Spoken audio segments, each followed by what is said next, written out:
Merci à tous d'être là. Merci à nos intervenants.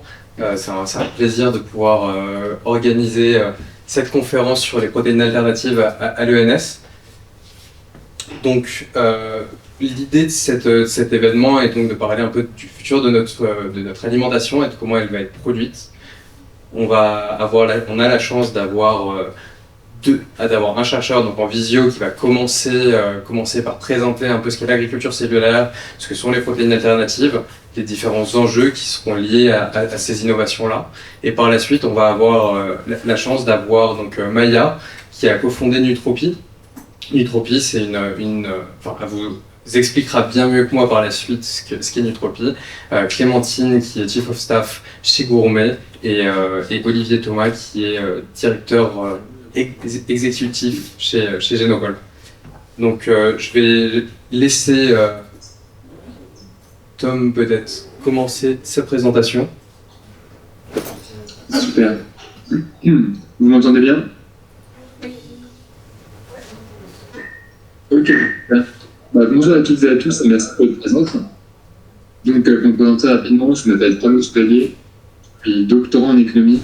Je travaille sur les enjeux économiques et environnementaux des protéines alternatives, notamment de la viande cultivée, qui va être un peu, je pense, un des focus aujourd'hui, parce que les protéines alternatives sont une catégorie assez vague. Donc, sans plus attendre, je vous propose de commencer par nous questionner déjà sur pourquoi, en fait, on veut repenser notre alimentation.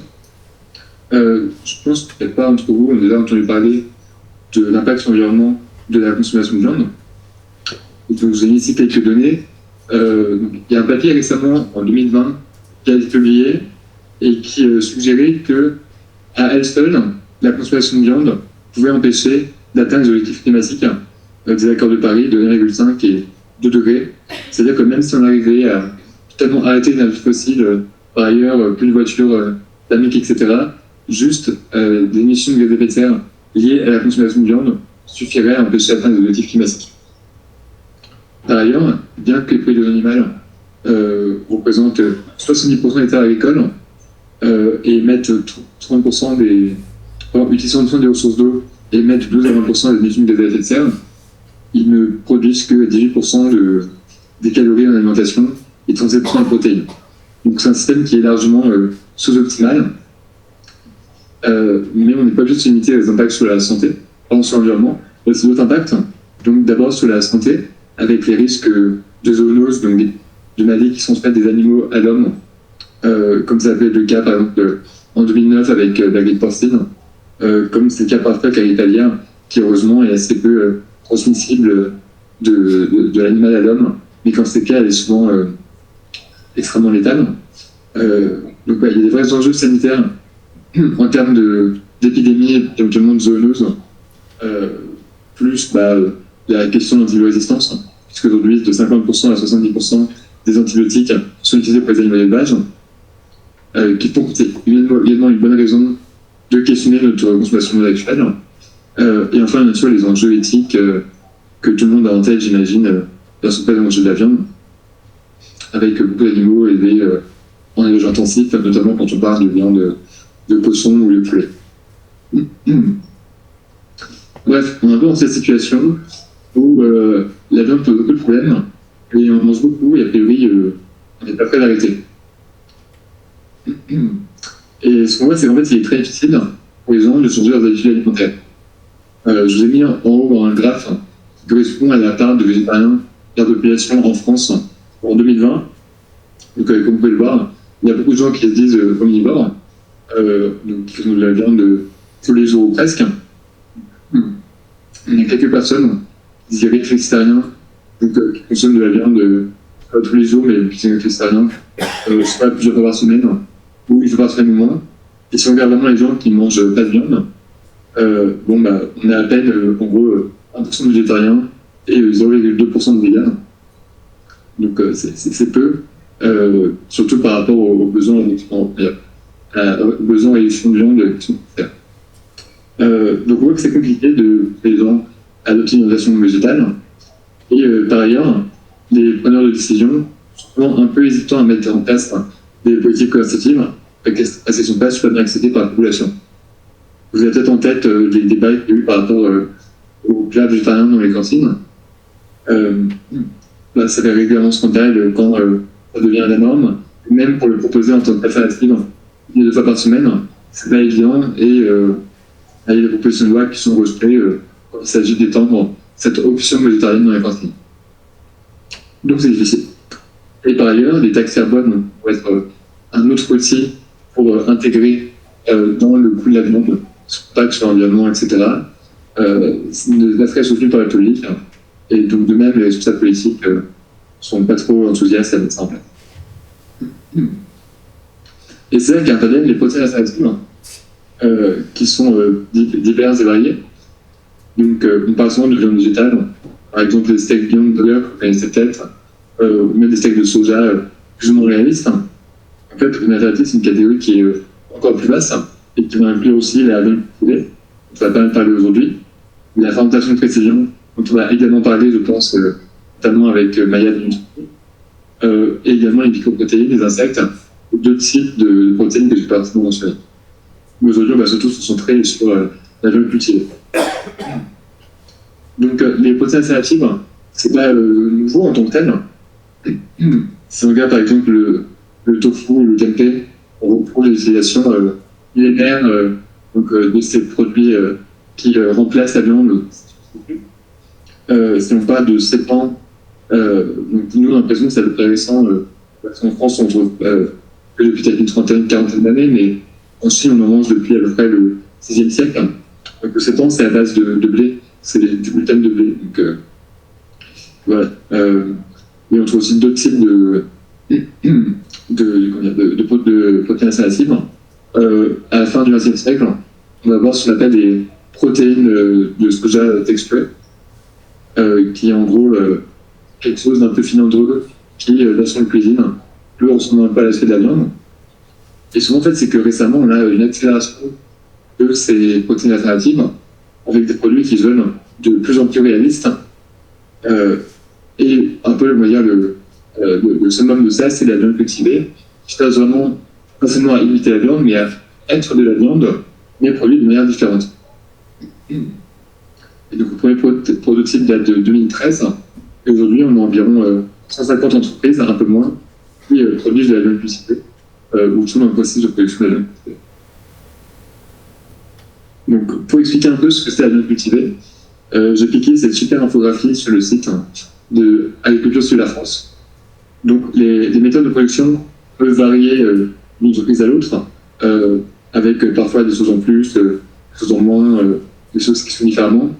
On dirait que dans les grandes lignes, l'idée c'est de commencer à accueillir des cellules animales qu'on va appeler sur l'animal, idéalement grâce à une biopsie indolore. Ensuite, ces cellules, on va éventuellement les immortaliser pour avoir une vie cellulaire stable, puis on va les piocher pour les mettre dans un bioréacteur.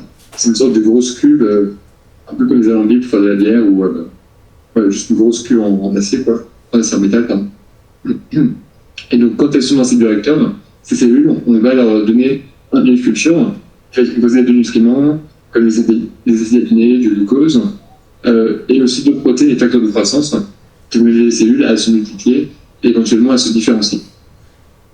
Donc voilà. Avec du changement dans le milieu, on va dessiner à des facteurs de croissance. Les cellules vont se différencier pour se transformer entre guillemets en cellules de muscle, en cellules de graisse. En fait, peu importe ce dont on a besoin et ce en quoi on veut qu'elles se différencient.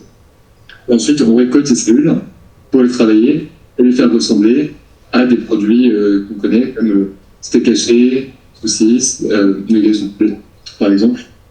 Mais notez qu'il est aussi possible d'avoir des morceaux de viande structurés en utilisant des échafaudages sur lesquels les cellules vont se multiplier. Ouais. Je ne rentre pas trop dans les détails techniques, mais on pense aborder après si besoin. L'idée, c'est qu'avec la viande cultivée, on va vraiment faire des choses très très différentes.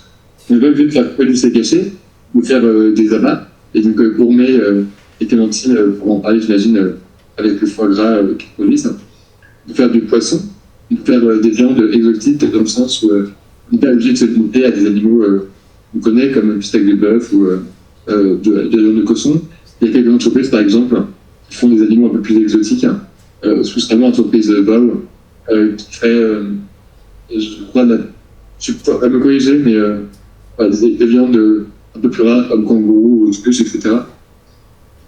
On pourrait aussi imaginer faire de la viande liquide, des viandes un peu hybrides, avec des mélanges de différents types d'animaux, ou des mélanges de viande cultivée et protéines végétales.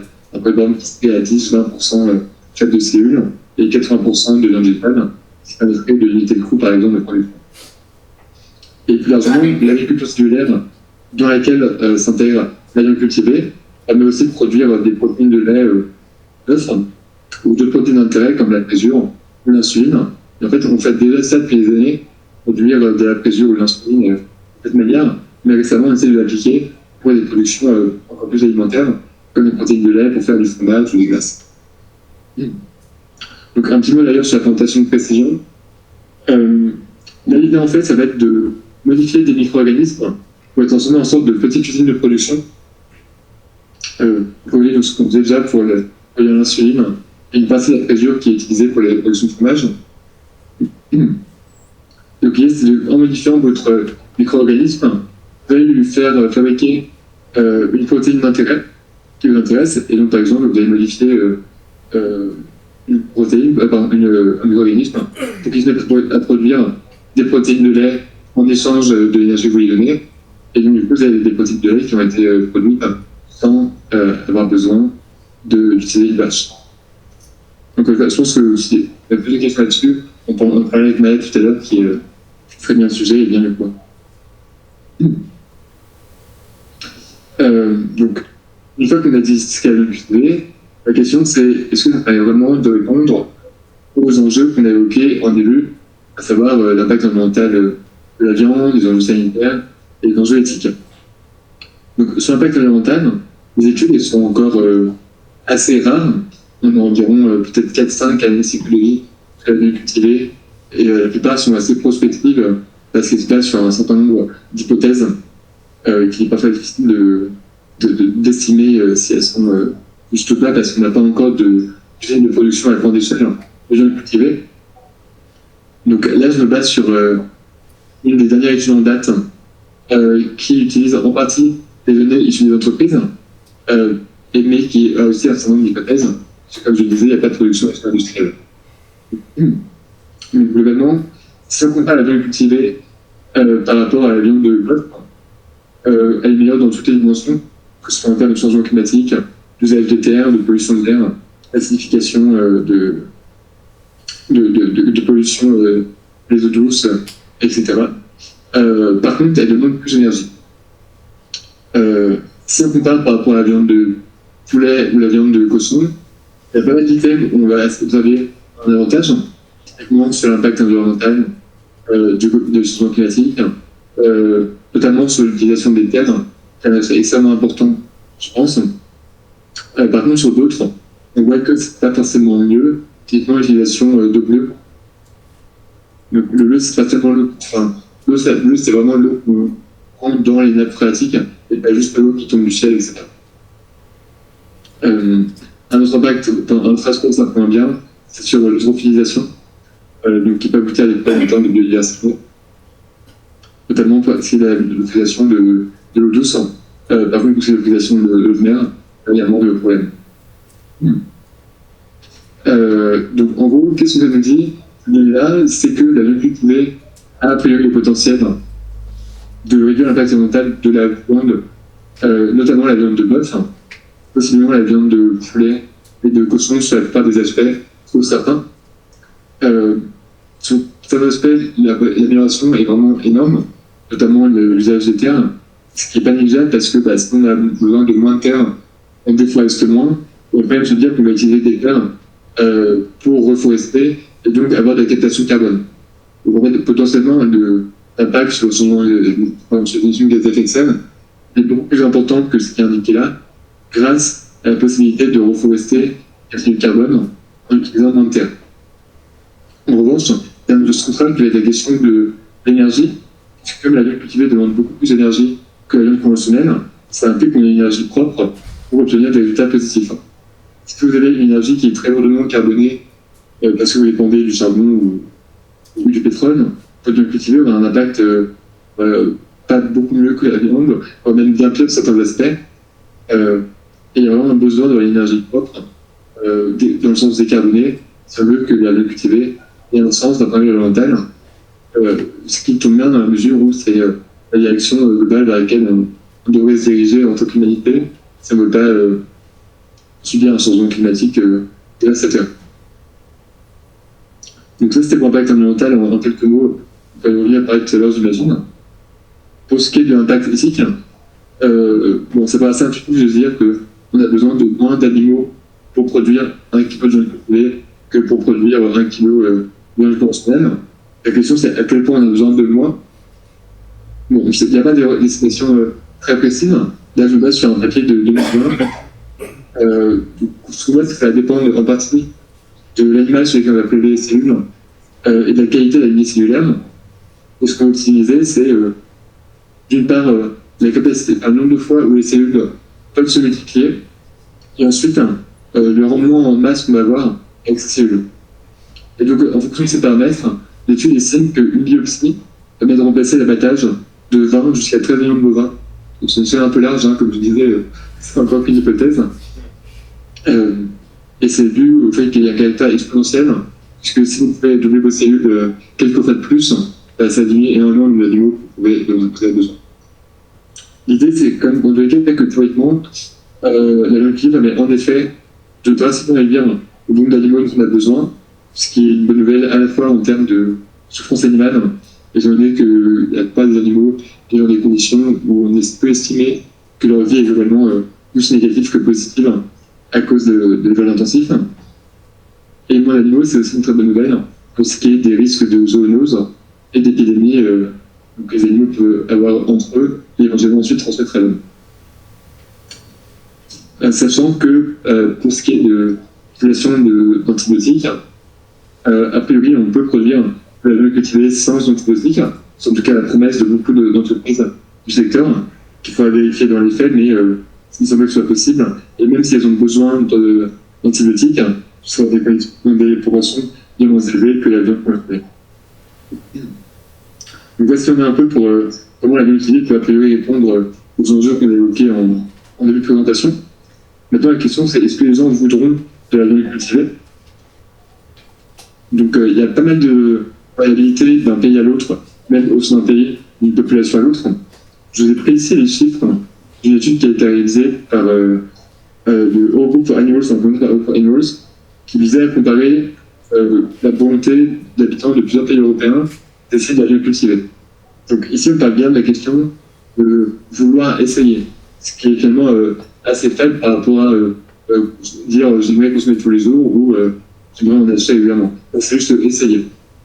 Donc quand tout le monde dit s'ils veulent essayer la viande cultivée, en moyenne, les gens sont plutôt pour. Vous pouvez voir ici, 55% se disent en faveur d'essayer la viande cultivée. De manière peut-être pas très surprenante pour ceux qui s'intéressent au sujet, la France est le pays où les gens sont le plus sceptiques, avec seulement 35% qui se diraient prêts à essayer, contre 50% qui se diraient contre. À l'inverse, en Espagne, les gens sont plus optimistes. Et dans d'autres pays en Europe, notamment à Singapour, les gens qui se prêts à essayer sont beaucoup plus nombreux et on arrive à des choses comme 80%, etc.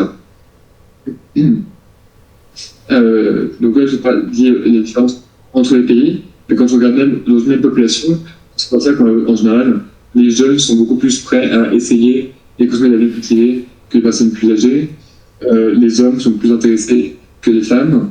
Les gens qui ont une plus grande éducation et vivent dans les zones urbaines sont plus intéressés par la viande cultivée que les gens ruraux et avec peu d'études après le bac, etc. Il y a plusieurs facteurs qui vont jouer. Je dis vraiment les principaux, ça va être l'âge, qui est une grosse différence, le genre et la consommation de viande. Les gens qui mangent beaucoup de viande sont plus intéressés par la viande cultivée que les gens qui en mangent peu. Eux sont plus intéressés par la viande végétale ou autre. Donc une autre question, enfin, c'est de savoir en quelle mesure les gens seraient prêts à substituer au quotidien leur steak de bœuf à un steak de viande cultivée ou un steak de viande végétale, le type de protéines intéressées. Parce que c'est pas tout de vouloir bien essayer, si après on n'est pas prêt à l'intégrer totalement. Donc là, on a très peu d'études là-dessus, environ deux, un peu plus en réalité, mais ouais, ça reste peu, qui est vraiment le concept qu'à prix équivalent, il y a un quart des consommateurs seulement qui se diraient prêts à choisir une source de protéines pour remplacer un burger de bœuf conventionnel. Bon, un quart, ça peut paraître peu, c'est déjà beaucoup plus que ce qui est aujourd'hui, donc il y a toute évidence un marché assez important à prendre. Mais un des enjeux sera aussi de faire en sorte que de plus en plus de gens soient prêts à remplacer du bœuf conventionnel par du bœuf cultivé ou un steak végétal, et ce à prix équivalent et à coût équivalent, j'espère. Voilà, je pense que j'ai un peu fait le tour. Donc là, j'ai surtout parlé de viande cultivée. Pour ce qui est des protéines la pression de fermentation, malheureusement, on a beaucoup moins de données sur le plan environnemental. Donc c'est vraiment très difficile aujourd'hui de faire une estimation de l'impact. Pour ce qui est des animaux et d'impact sur les zoonoses, la même logique s'applique pour la viande cultivée. Et idem pour la viande végétale, à l'exception que la viande végétale, pour le coup, on a pas mal de recul sur les études concernant son impact environnemental, et on est assez confiant qu'elle produise moins d'émissions de gaz à effet de serre et globalement moins d'impact sur l'environnement que la viande conventionnelle. Donc je m'arrête là pour la présentation pour laisser le temps de discuter avec les personnalités qu'on a. S'il y a des questions sur ce que j'ai évoqué, n'hésitez pas, donc pour la discussion, soit à la fin. Voilà. Super, merci beaucoup Tom, c'était très intéressant. Donc je vais maintenant amener Olivier, Maya et Clémentine, ainsi que à me rejoindre sur scène directement. Et Tom, je te laisse, j'espère que tu continues à nous entendre et n'hésite pas à intervenir si tu te sens. Et on reprendra toutes les questions bien sûr à la fin de la conférence. D'accord. Vous après vous mettez là. Comment Vous vous mettez là. Ouais, on va se mettre juste ici. Bonjour. Bonjour. Pardon. Je peux prendre un peu. Ouais, ça raison, super. Avec plaisir.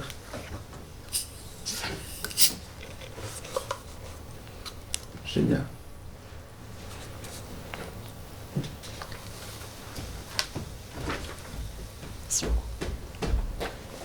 Je laisse très bien, génial. Alors je vais laisser directement tous les leaders se présenter. Je vais vous tendre le micro et je vous laisse vous présenter.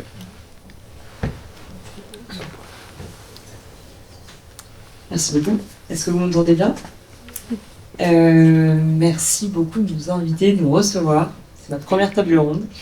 Je m'appelle Clémentine. Ça fait 2 ans que j'ai rejoint Gourmet en tant que Chief of Staff. Donc Gourmet, c'est une des startups françaises qui fait de la viande de culture. Et notre premier produit sera un foie gras de culture. Et peut-être je peux vous dire quelques mots sur mon parcours. Ouais, plaisir. Donc j'ai un parcours école de commerce. J'ai été diplômée il y a quelques années. J'ai commencé par faire un passage en marketing, produits de grande consommation chez Henkel. Ensuite, je suis passée en startup food tech. Visiblement, c'est ce qui m'a le plus plu. En tant que bras droit, CEO, ce qui est assez proche de ce que je fais aujourd'hui. Et enfin, j'ai fait un passage en fonds d'investissement dans un fonds de VC qui s'appelle Serena. Donc, on faisait de l'investissement dans des startups tech, digital, assez généralistes. Et durant ma dernière année d'études, j'ai commencé à beaucoup m'intéresser au sujet des protéines alternatives. J'ai écrit un mémoire de fin d'études sur le sujet, donc qui était à l'époque très concentré sur les alternatives végétales. Donc mon mémoire portait sur les entreprises Beyond Meat et Impossible Foods qui font des imitations végétales de la viande. Je me questionnais sur le marché d'ici 2030. Est-ce que ces 2 entreprises seraient vraiment les leaders ? Et en creusant le sujet, je l'ai trouvé vraiment passionnant. Et voilà ce qui m'a amené à postuler chez Gourmet. Bonjour à tous. Donc, moi c'est Maya Bendifala. Donc je suis docteur en biochimie et biologie moléculaire. où j'ai travaillé dans le domaine des protéines recombinantes aux États-Unis d'où je viens et aussi en France où je suis depuis 10 ans et j'ai fait ma thèse, donc Paris-Saclay, CNRS, CEA. Je suis devenue consultante en santé, stratégie, donc après mes recherches. Et ensuite, j'ai cofondé Nutropie, donc moi je suis donc CSO et cofondatrice. Donc Nutropie, en fait, c'est une entreprise pionnière dans le domaine de la fermentation de précision. Donc chez Nutropie, on produit des ingrédients laitiers pour des industriels, justement, qui puissent décarboniser la chaîne d'approvisionnement des produits laitiers. Donc l'idée c'est pour nous c'est de permettre à tout le monde de manger du bon fromage sans compromis. Donc avoir toute expérience de fromage mais sans passer par les animaux et que ça soit toujours très bon. Bonjour, je m'appelle Olivier et je suis, alors mon titre change un peu toutes les semaines, mais là je suis directeur exécutif du département entreprise de Génopole. Génopole c'est un endroit, le premier historiquement biocluster français, qui est un endroit dans lequel on met, pour faire court, des labos de recherche publique, des startups, des grosses entreprises. On mélange tout ça, ça fait de l'innovation, etc. C'est un modèle assez ancien. Ça fait 25 ans qu'on existe. Et nous, en fait, on travaillait sur des choses très différentes. On travaillait sur des thérapies géniques, thérapies cellulaires, donc vraiment sur des thérapies innovantes, à partir de la génétique puis de la génomique.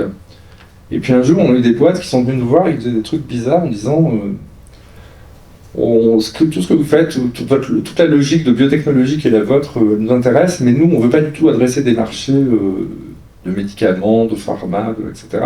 On va faire des choses différentes. Alors, c'est comme ça avec des insectes. Bon, j'ai vu que Tom l'avait mis dans la catégorie protéines alternatives, on peut discuter sur les catégorisations, mais... Et puis un jour, on a eu des choses de plus en plus, pas effrayantes, pas du tout effrayantes, mais des choses qui étaient de plus en plus éloignées de ce qu'on faisait, et en même temps extrêmement excitantes. Un jour, un charmant jeune homme est arrivé chez nous et il m'a dit: je m'appelle Nicolas, je vais faire du foie gras cellulaire. Du quoi? Du foie gras cellulaire? Mais nous on fait... Bon. Et voilà, et c'est comme ça que toute l'aventure a commencé et que petit à petit on a eu effectivement plein de startups qui sont, parce qu'en France hein, c'est vraiment porté par les startups, plein de startups qui sont venues chez nous pour dire on fait des biotech, mais on fait pas des biotech médicales, on fait des biotech pour changer le monde d'une autre manière. Et donc en particulier sur la food tech et sur les protéines alternatives. Et donc nous notre job ça consiste à trouver les moyens de les aider à se développer, en particulier dans les early stages, n'importe quoi, dans les stades les plus initiaux, et puis qu'on commence à réfléchir à comment est-ce qu'on les aide à franchir un peu le cap de la pré-industrialisation et à de l'industrialisation, dont on pourra en parler en détail. Angelina Jantaz, moi je suis une étudiante ici à l'ENS en économie, en master 1 d'économie. Et je m'intéresse beaucoup au sujet depuis quelques années maintenant. J'ai aucun background scientifique sur la question, mais voilà, je voulais organiser cette table ronde avec Idriss, parce qu'il me semble que c'est quand même l'agriculture cellulaire et les protéines alternatives, des domaines qui sont assez prometteurs et qui peuvent permettre de s'emparer de certains problèmes comme le réchauffement climatique ou le bien-être animal. Et donc moi c'est Idriss, donc la personne avec qui on a co-organisé cette table ronde. Moi c'est pareil, ça fait à peu près 5 ans en fait que je suis passionné par ce domaine des protéines alternatives et notamment de l'agriculture cellulaire. Et j'ai repris des études après un peu d'entrepreneuriat. Et à côté de mes études, j'essaie de me mettre, d'aider des associations comme Agriculture Cellulaire France. Et je viens de finir mes études à un incubateur qui s'appelle Shake Up Factory, qui est spécialisé dans tout ce qui va être food tech et agritech. Et on avait aussi beaucoup de points sur justement l'agriculture cellulaire en général. Et je vais avoir une petite question maintenant pour vous plutôt, pour savoir à peu près je pense qu'il y a beaucoup d'étudiants dans la salle. Est-ce qu'à main levée, vous pouvez à peu près dire voilà, le nombre d'étudiants, si vous pouvez lever la main? Principalement des étudiants. Le nombre de chercheurs, peut-être des étudiants qui vont être plus au niveau PhD ou de chercheurs. Super. Et ouais, je crois qu'on a fait à peu près le tour. Je vais laisser Angelina poser peut-être la première question. Ok, on va commencer par un thème un peu plus scientifique, technique. Tom avait parlé des défis un peu en termes d'acceptabilité sociale de l'agriculture cellulaire et de protéines alternatives de manière générale. Et on voulait savoir, premièrement, donc, quels sont les défis et besoins d'ordre scientifique et technique pour relever le défi de cette agriculture cellulaire, donc, et développer un peu plus le milieu. Les pros d'abord. Donc il y en a plusieurs. Comme c'était mentionné en introduction, c'est une industrie qui est jeune, qui est naissante. Donc Tom évoquait la première pièce de viande cultivée en 2013, mais à ce stade-là c'était vraiment très embryonnaire. Ça fait que quelques années qu'il y a des entreprises qui travaillent sur le sujet. Je vais donner des réponses qui sont assez propres à la viande, comme ça ensuite on pourrait être complémentaire. Donc en tant qu'industrie, on apprend comment ça fonctionne et notamment on apprend à produire. Donc aujourd'hui il y a 18 entreprises dans le monde seulement qui ont des pilotes de production, des usines pilotes démonstrateurs, donc c'est très peu et il faut apprendre à faire ce passage à l'échelle. Donc sécuriser les bons équipements, comprendre comment ça fonctionne, parce qu'en fait la viande de culture elle est produite dans les cuves que Tom mentionnait, qui sont de plus en plus grandes. Donc on commence vraiment par faire pousser les cellules dans de petites flasques et ensuite on fait passer dans les cuves de plus en plus grandes, des bioréacteurs de plus en plus grands. Ça a l'air simple dit comme ça, mais en fait il y a tout un tas de technologies. Donc la question c'est lesquelles on choisit. Donc il y a des sujets vraiment passage à l'échelle, choix technologique. Il y a des sujets aussi d'approvisionnement, parce qu'en fait, non seulement les entreprises qui font des produits finis sont très jeunes, mais également, aujourd'hui il y a une question de qui vont être les fournisseurs des équipements, du hardware, mais aussi de tout ce qui est milieu de culture, donc ce fameux liquide nutritif dans lequel poussent les cellules. Donc il commence à y avoir des startups qui se spécialisent vraiment sur la production par exemple du milieu de culture, là où il y a quelques années la plupart des startups faisaient tout de A à Z. Et c'est très lié, mais il y a un vrai challenge de recrutement, de talent, parce qu'il y a certaines activités pour lesquelles on a besoin de personnes qui ont des compétences très biotech, qui parfois qu'on retrouve dans le monde de la pharma, mais en même temps food, parce que nous on est des entreprises de production alimentaire. Donc on peut chercher un canard à 5 pattes, mais on y arrive de plus en plus, et c'est pour ça que c'est important qu'il y ait des étudiants qui se forment sur ces sujets, mais oui, effectivement, parfois on cherche des expertises assez précises. Donc, je pense qu'en présentation de précision, il y a quand même certaines choses qui sont liées à ce que tu as dit, donc notamment la montée en échelle. Pour nous, on vient de procéder, nos défis techniques sont un peu différents. Donc, juste comme Tom a dit, la fermentation de précision existe depuis des décennies. Donc, l'insuline, maintenant, on est à, je pense, 90% de l'insuline dans le monde est produite via des micro-organismes. On a 80% des fromages qui sont produits via la chymosine, donc c'est une enzyme pour faire coaguler le lait, donc qui est produite par des micro-organismes.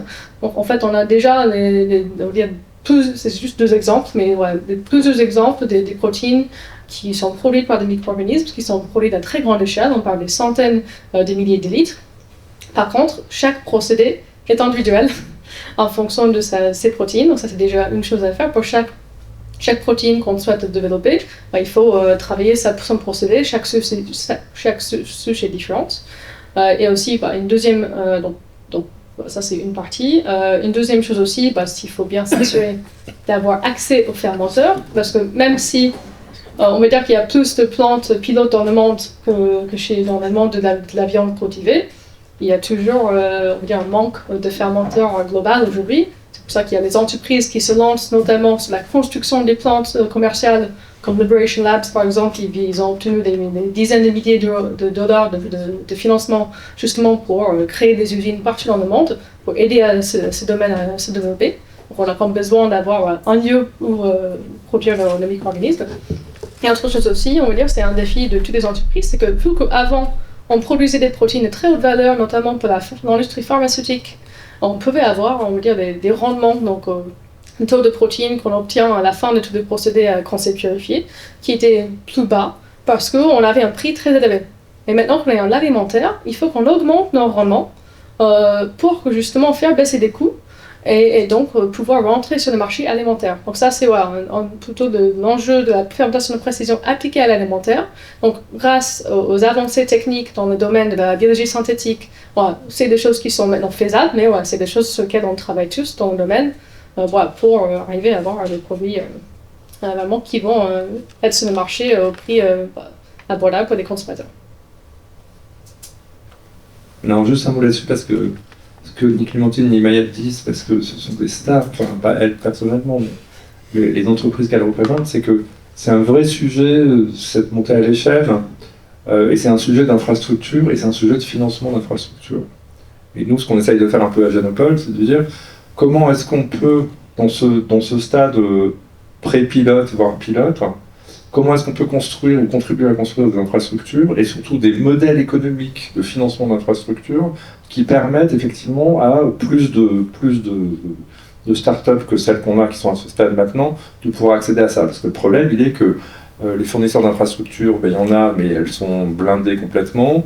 Il y en a de toute façon pas assez. Il y a un mapping des capacités en fermenteurs mondiaux qui existe, qui s'appelle capacitor.io, je crois, et on voit bien qu'il n'y en a pas assez. Et donc, toute la question en ce moment, c'est, dans un contexte de réduction un peu des investissements, des investissements de la part des VC, et en particulier d'une réticence qui continue à être marquée sur des financements de CAPEX, donc sur des financements de capital expenditure, donc de choses un peu solides et donc des infrastructures, comment est-ce qu'on réinvente des modèles qui permettent à ces boîtes-là encore jeunes, donc un peu juste avant le stade où sont nos amis, à accéder à ces capacités de pilot plant, de pilot production.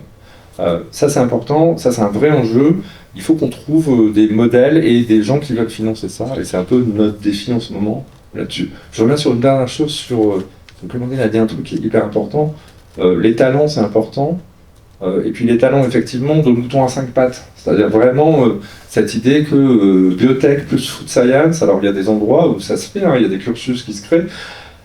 Je profite d'être ici dans une institution aussi prestigieuse, sur un site aussi prestigieux pour le dire, enfin il va falloir qu'on s'y mette, quoi. Il va falloir qu'on mette des chaires de biotech food tech, de biotech food science ensemble, il va falloir qu'on remue un peu tout cet écosystème de l'enseignement supérieur pour créer ces masses de compétences-là, et pour faire en sorte que vous, puisque si vous êtes là, j'imagine qu'il y a un petit intérêt aussi, pour faire en sorte que ces compétences-là puissent être à disposition des boîtes et des startups qui sont en plein essor et qui risquent un peu, à un moment donné, c'est européen, de manière générale, mais de manquer un peu cruellement de ces talents-là. Voilà, pardon, je suis toujours trop long. On a parlé des approvisionnements de certains équipements. Pour certains d'entre eux, vu que justement ça n'a pas encore été fait à très grande échelle pour la production alimentaire, il peut y avoir tout simplement des délais très longs.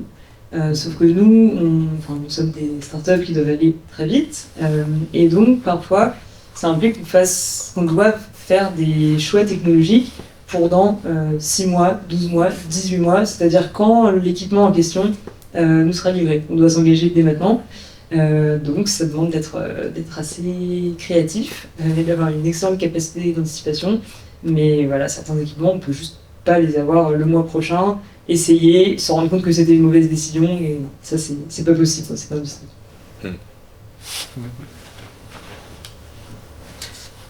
Et justement, donc, dans cette idée d'évolution, que ce soit au niveau des technologies, mais peut-être plus largement aussi au niveau du marché, au niveau des financements, comment est-ce que vous voyez cette révolution, que ce soit au niveau européen, français, mais aussi international, que ce soit, on voit de plus en plus de pays qui se mettent à investir dans du CAPEX, qui se mettent à investir dans des possibilités de développement, et justement ici on a la chance d'avoir Olivier et des personnes qui sont aussi passées par le Genopole. Et comment est-ce que vous voyez en fait cette évolution de marché, que ce soit pour la viande cultivée, pour la précision de fermentation?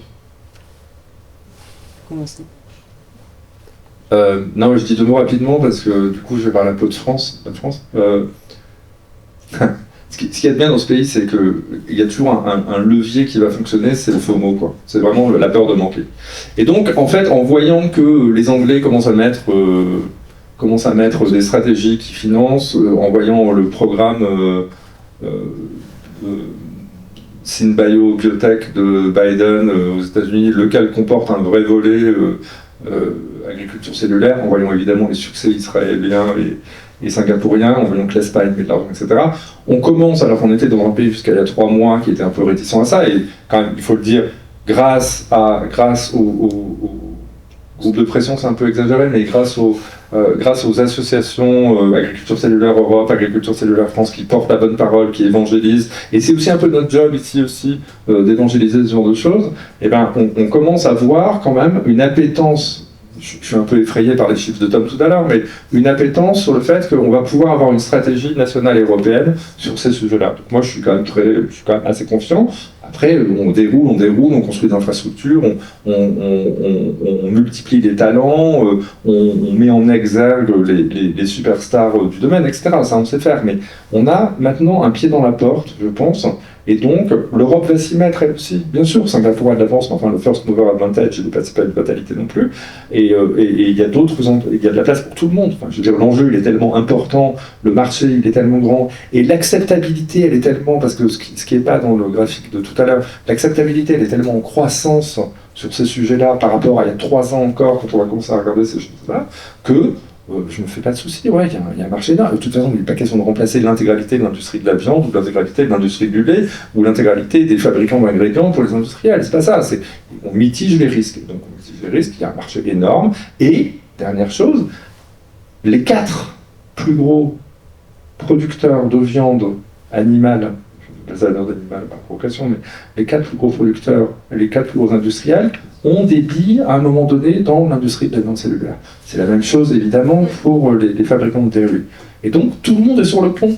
Donc le marché il est énorme, les capacités elles sont énormes, l'aventure elle est excitante, on est au début de cette industrie, comme tu l'as dit tout à l'heure, il y a plusieurs problèmes qui se posent, qu'il faut qu'on règle les uns après les autres, collectivement et individuellement. Ouais, c'est bien, ça va bien se passer.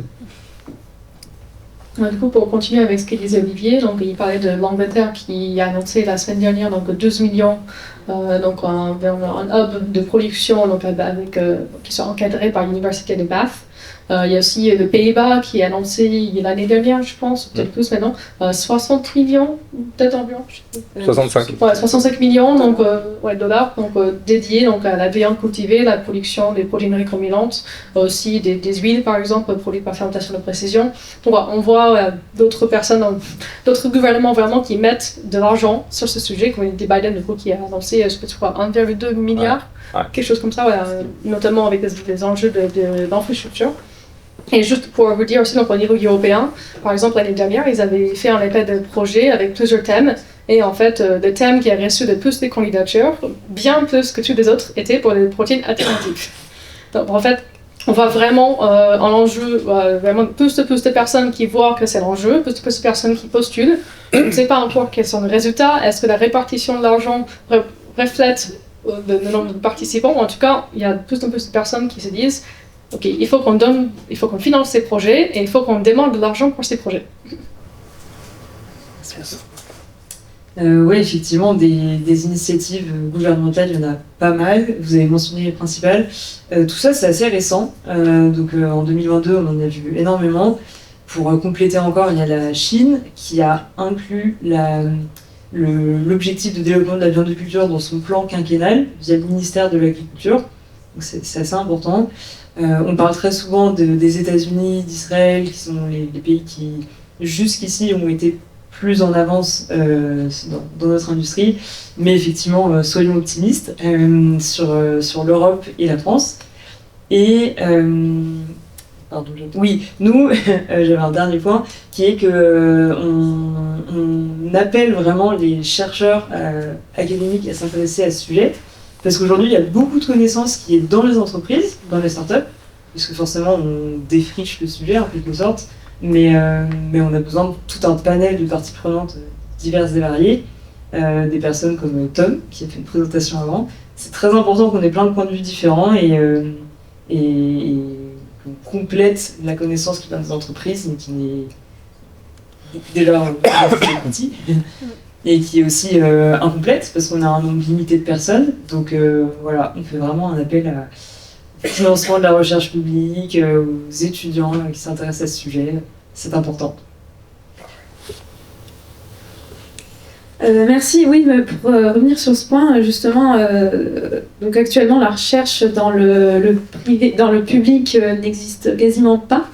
Est-ce que vous pouvez en dire un peu plus de mots là-dessus? Quel est l'état de la recherche autour de l'agriculture cellulaire privée versus publique? Est-ce que vous voyez des tendances qui commencent à émerger aussi dans le public? Comment vous voyez l'évolution de la chose en matière de recherche? On a tous, je crois, plus ou moins fait partie d'une audition au Sénat il n'y a pas très longtemps. Et donc une émission sur cette question. Et la conclusion, alors évidemment il y a toute la phraséologie sur il faut être vigilant, machin. Mais la conclusion c'est quand même, ce que disait Clémentine, il faut financer la recherche publique.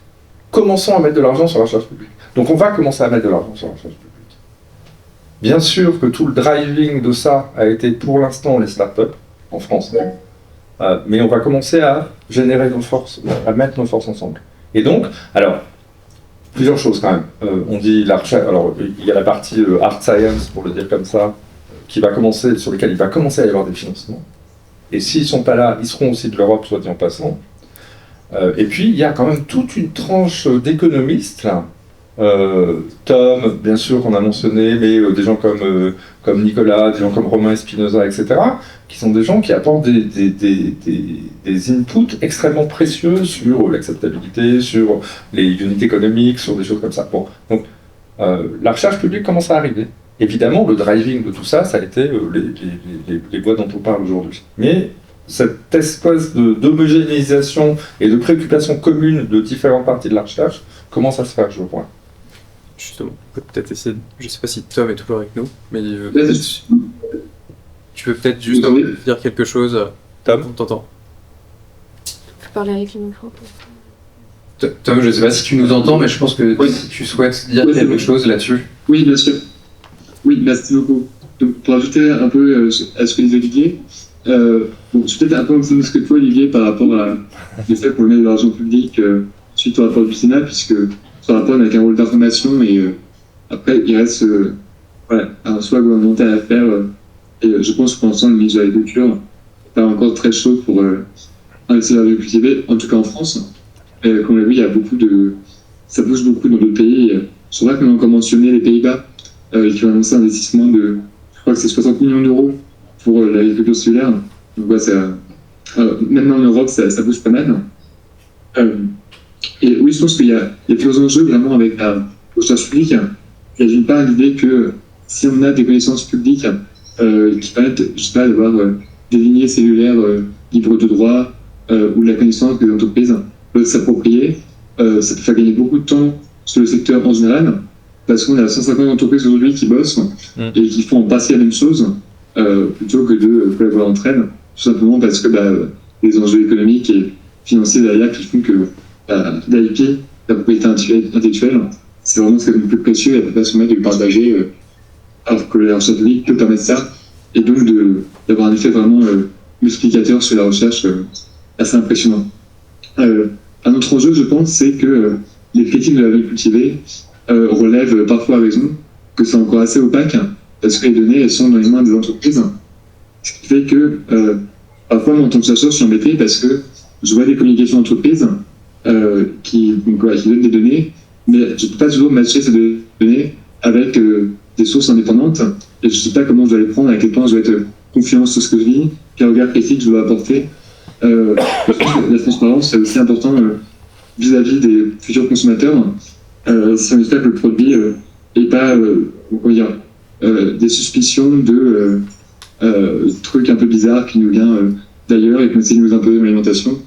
Il y a un discours qu'on retrouve un petit peu malheureusement parfois dans des milieux anti-viande cultivée ou anti-protéines alternatives. Donc je pense que pour ces raisons, transparence des données, effet multiplicateur de la recherche, il y a vraiment un vrai enjeu aujourd'hui à demander plus de recherche publique sur ces sujets-là. Et même si on est, je pense, sceptique ou pas totalement convaincu par la viande cultivée, en fait, on a aussi intérêt à demander de la recherche publique, souvent pour avoir de la transparence et mieux comprendre ce qui se passe réellement dans ce milieu. Voilà, c'était peut-être quelques points que je vais apporter.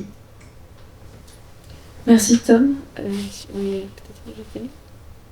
Ouais, donc c'est juste pareil pour dire que c'est vraiment très jeune le domaine. Juste pour vous donner un exemple, la première thèse sur la production des protéines laitières et l'étude de l'usage de ces protéines dans les produits alimentaires est en cours. C'est vrai. Voilà.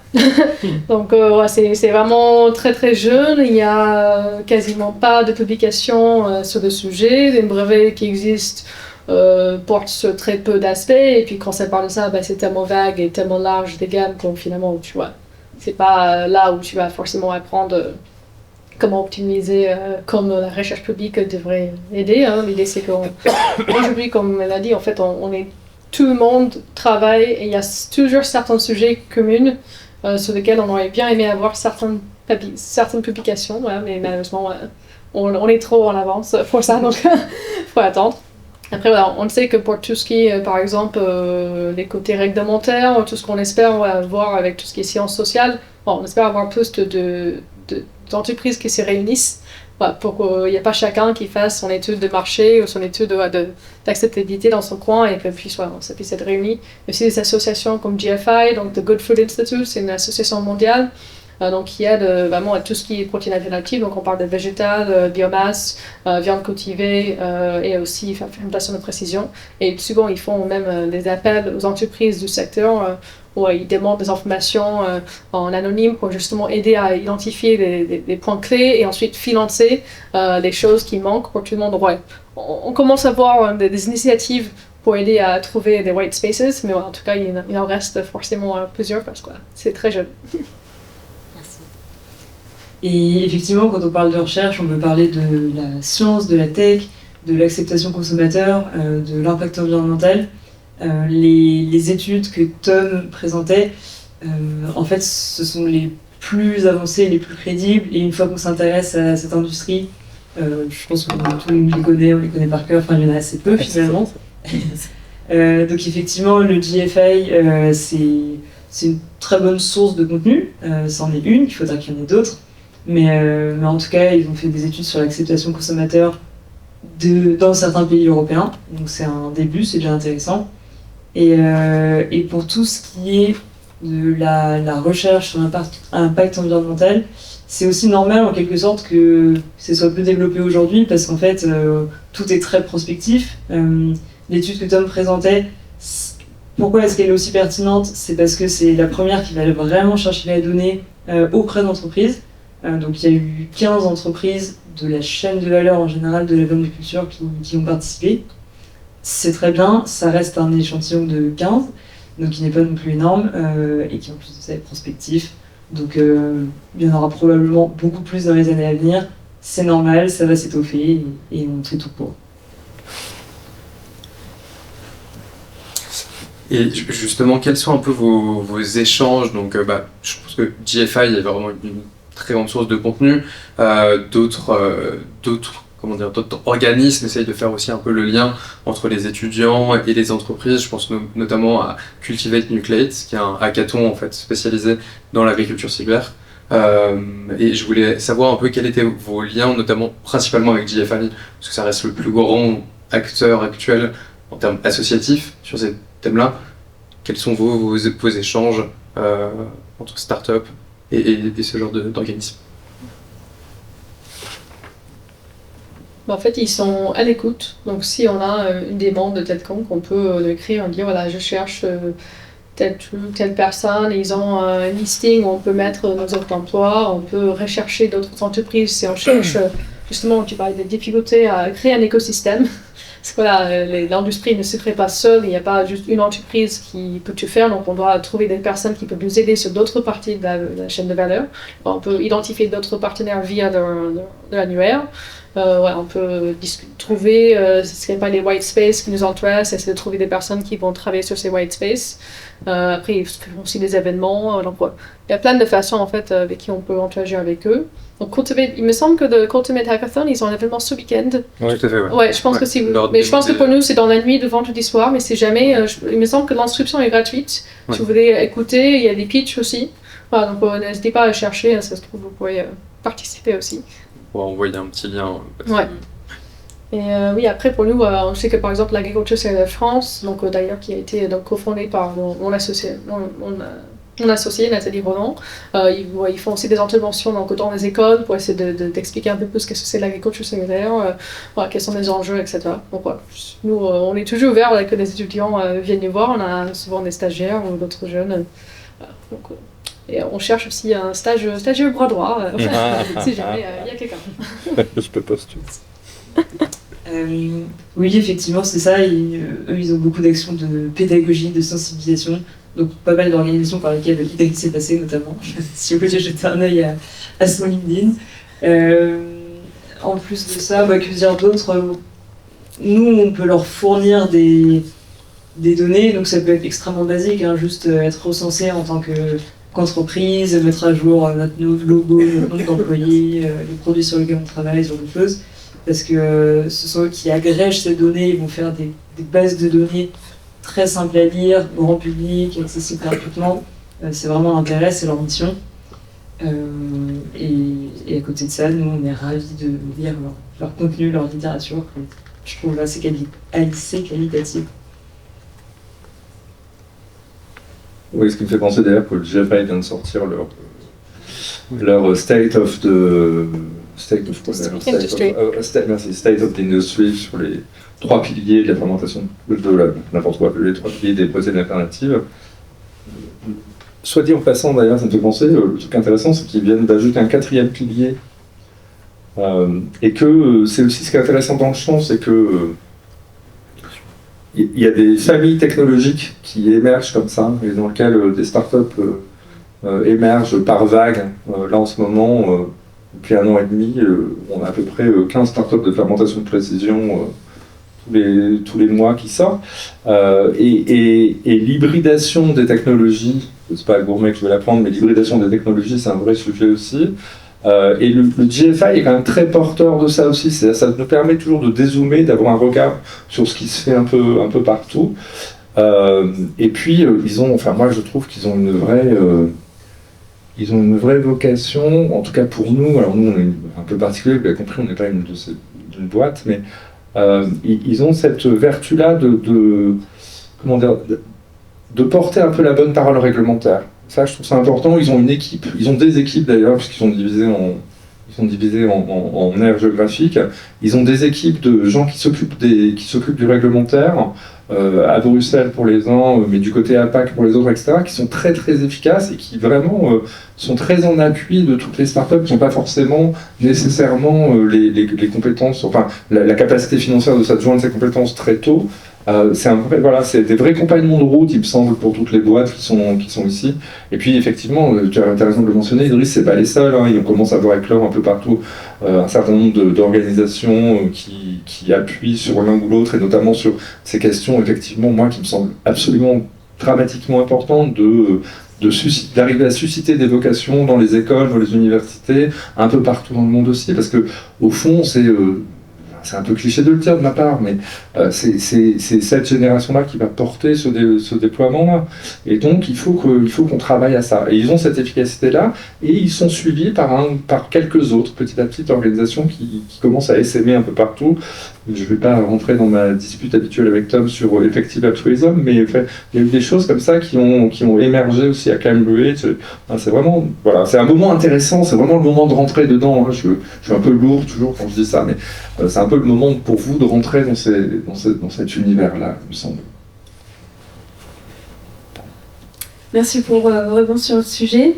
Je voulais revenir sur ce que vous aviez mentionné tout à l'heure à propos des financements qui allaient être de plus en plus gros et des vagues un peu d'investissement qui pouvaient se passer. Finalement, quels sont les coûts de production de la viande cultivée et comment ça peut se comparer avec la production actuelle de viande conventionnelle plutôt. Donc effectivement, encore une fois, industrie très jeune, donc on est encore dans une phase d'optimisation, c'est-à-dire réduction des coûts tout simplement. Donc il y a quelques années, en 2013, il y a eu plein d'articles sur le burger à 300 000 $. On n'en est plus là du tout. On peut vous rassurer là-dessus. Ça va quand même très très vite. Donc, je ne vais pas répondre par un chiffre, parce qu'évidemment, c'est les maîtrises clés de toutes les entreprises qui bossent sur le sujet. Mais voilà, trajectoire de réduction des coûts assez drastique, surtout au début. Ensuite, l'optimisation. Et concrètement, comment est-ce qu'on fait ça ? Le passage à l'échelle, comment est-ce qu'on fait plus gros, enfin comment est-ce qu'on a des économies d'échelle dans notre production. Tom l'a présenté, on doit faire augmenter la densité cellulaire, c'est-à-dire le nombre de cellules dans un espace donné. Si on en a 4 fois plus, c'est 4 fois moins cher, si je considère un peu le trait.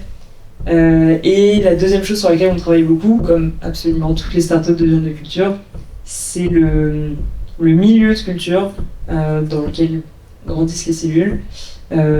Voilà, on travaille à faire une formulation le plus simple possible. Donc on travaille beaucoup sur le sourcing pour qu'il soit plus local, éco-responsable, moins cher par la même occasion. Donc c'est les deux axes de travail. Le milieu de culture, on a la chance en France d'avoir un écosystème agricole qui est quand même très développé, donc on va pouvoir s'approvisionner autant que possible en local. Le milieu de culture d'une part, et la productivité, la densité cellulaire. Est-ce que je peux dire un petit mot sur le coût ? Oui. Super. Je pense que quelque chose d'important aussi à concevoir, c'est que quand la viande cultivée va arriver sur le marché dans les prochaines années, ce ne sont pas des produits 100% cellulaires. Ce sont des produits hybrides qui auront peut-être 10, 20, 30% de cellules, et le reste, c'est une matrice végétale ou base végétale. Et l'idée, c'est que le végétal peut être souvent assez bon pour imiter la texture, ou voilà, en général, arrive à avoir 80% de l'expérience gustative. Les 20% qui manquent, entre guillemets, doivent être obtenus par les cellules qui auront vraiment ce goût très typique de la viande, ou le goût qu'on obtient grâce au gras, etc. Et donc, avoir ces produits hybrides sur le marché, ce sera un moyen de diminuer les coûts de manière assez importante dans les premières années. Il ne faudra pas s'attendre à avoir des produits 100% cellulaires, je pense, avant plusieurs années. Peut-être, et Clémentine, tu pourras me dire si tu es d'accord avec ça ou pas. C'est en tout cas la vision où on est un peu de loin, en étant extérieur à l'industrie. Après, d'autre point peut-être aussi, c'est qu'il y a vraiment donc, au niveau des annonces, pour ce qui est de la viande cultivée, il y a des effets assez spectaculaires où je crois que c'est Future Miss qui avait annoncé quelque chose comme 40 € le kilo pour son poulet, si je dis pas de bêtises. Ils ont même après annoncé encore plus faible. Bon, le problème, c'est que personne ne peut vérifier pour savoir à quel point ce qu'ils disent est crédible ou pas, mais il y a quand même des effets d'annonce qui sont assez impressionnants depuis plusieurs années, avec une émission qui est impressionnante, même si ça reste toujours plus élevé que le conventionnel. En tout cas, en 10 ans, c'est vraiment bluffant ce qu'on a fait. Et peut-être un dernier point aussi, c'est aujourd'hui, la viande conventionnelle, c'est une viande qui est beaucoup plus coûteuse réellement que le prix qu'on paye nous, à la fois parce qu'elle bénéficie de larges subventions, mais aussi parce qu'une partie des qualités négatives ne sont pas intégrées dans le prix final.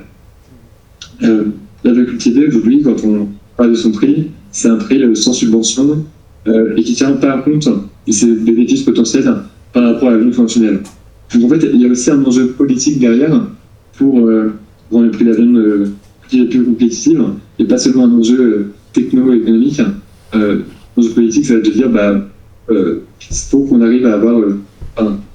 pourquoi une viande a des subventions et pas l'autre ? Est-ce qu'on ne peut pas subventionner les protéines en général et pas juste les protéines carnées ? Et si on prend en compte le coût de la souffrance animale dans la prix de la viande, comme ça a été proposé récemment à la Commission européenne, et si on prend en compte le coût de l'impact environnemental, du coup, ça va faire augmenter le prix de la viande conventionnelle, et donc la viande cultivée deviendra moins cher relativement. Bon, en fait, il y a plein de leviers sur lesquels on peut agir, et il n'y a pas que le levier juste les entreprises doivent innover. Juste un point que je voulais souligner. Oui, effectivement, et le point sur les formulations hybrides des produits, il est bon, parce que, pour faire simple, au début on parle de viande végétale, de viande de culture, il y a effectivement 2 catégories qui peuvent être distinguées, mais si on rentre dans le détail, c'est pas aussi binaire que ça. Il y a énormément de produits hybrides, c'est une approche en laquelle on croit chez Gourmet et comme a priori beaucoup d'autres startups du secteur. Donc effectivement, c'est un bon point. Et tout simplement, en termes de formulation de produit, si on s'intéresse aux qualités gustatives du produit, parfois ça n'a pas forcément un très grand intérêt d'arriver à 100% de cellules dans le produit.